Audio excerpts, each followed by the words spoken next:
What's up, guys? So I've been thinking over the past few weeks, well, I think it's been a couple weeks since camp. I feel like I've kind of lost my way. Let's see. Oh man, that is very bad. Give me a second. Okay, I had to make a little makeshift sunshade soda box. Yeah. Anyways, since deer camp, since camping with my family up at deer camp, I'm actually headed back up to deer camp right now. I feel like I kind of lost my ways in why I created this channel. When I created this channel, it had a lot to do with being a budget hunter. A lot of the guys that were asking me for help, they're kind of like me, 9-to-5 worker, I guess you could say. Well, I guess I'm not a 9-to-5 worker. I'm a 2-to-11 worker. But yeah, a lot of the guys that talk to me and ask me about hunting, they're kind of my shoes, budget hunters, can't afford a lot and would like to do more. So with that being said, I am going to step down just a notch. I've realized that in the past year that I've been doing YouTube, I've wanted to be like my idol a lot. If you guys don't know who my idol is, Eric Chester from Hush, man, he motivates me. Anytime I'm feeling down and I feel like, I'm having a rough time hunting or anything, I just go watch his videos and, it gives me a motivation boost. So yeah, this past year, I've been kind of wanting to be more like my idol, hunt with better equipment, I guess you could say. Not necessarily better equipment, but I wanted to be like them. So, I've been picking up better gear, like Vortex, shooting FMJs. I've always shot Hoyt, so Hoyt's got nothing to do with them. I just love shooting Hoyt. But I'm not gonna lie, Vortex, they are one of the big inspirations to why I started using Vortex. But anyways, I realized that a lot of us can't afford stuff like that. I mean, the scope I got on, it's about $1,200. The binocular I have, it's about $600. I mean, it's not something that everybody can afford, and I understand that.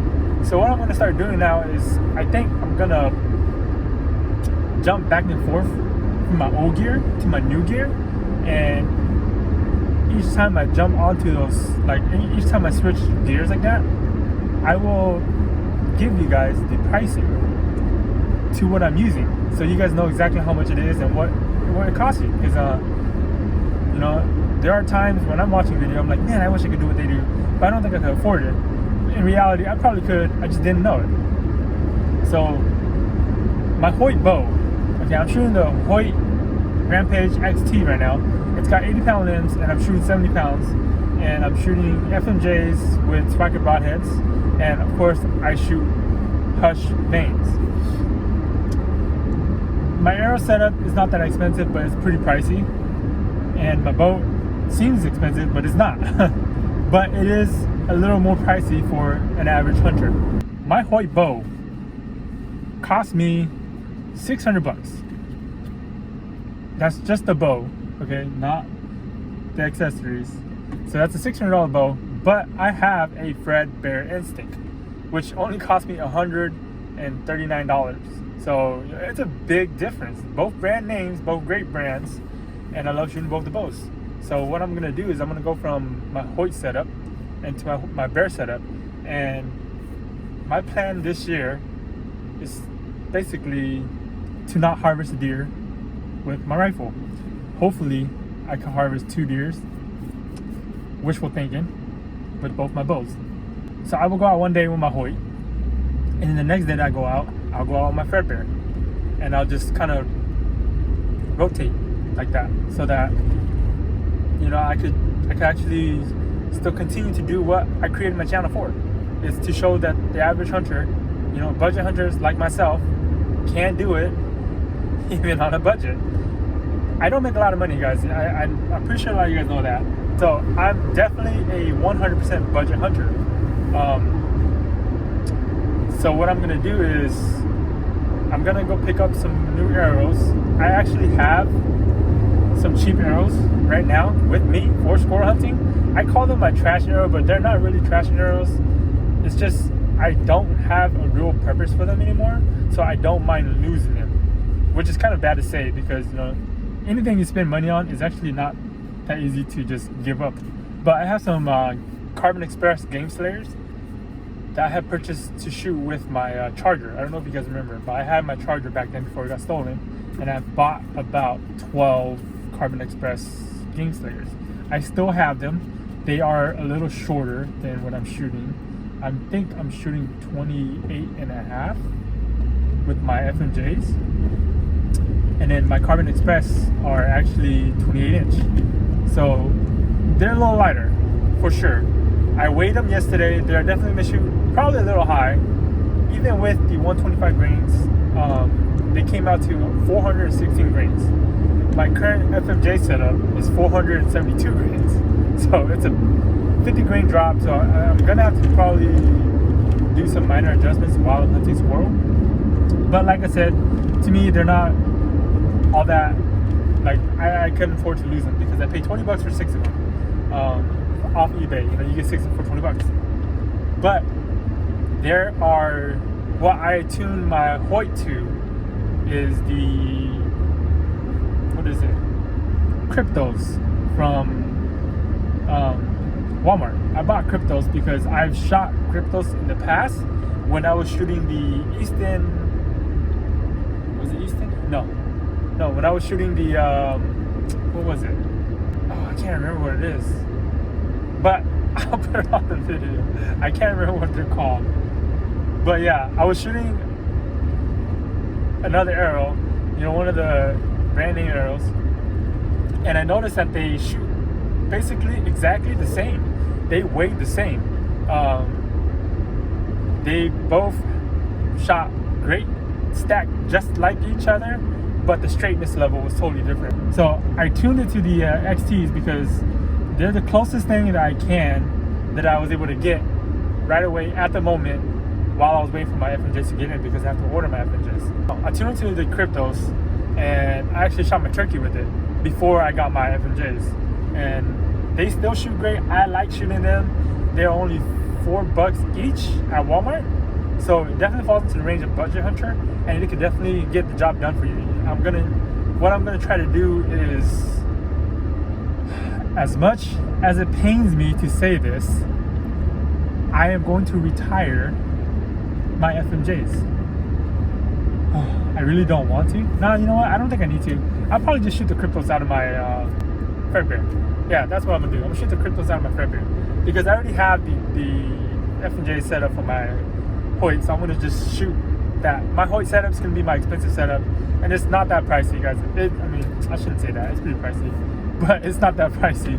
But yeah, so what I'm gonna do is I'm gonna fluctuate between the Fredbear and the Rampage XT until I find a new owner for the Fredbear, because it's been stored for a long time. I don't have a use for it. Well, until this season, I'm gonna try to use it, and that way I can show you guys that you can do it on a budget, and it's super cheap. You can get it before season starts. Like, you can literally get your license in July, and you can save up to buy your stuff before D7 opens up.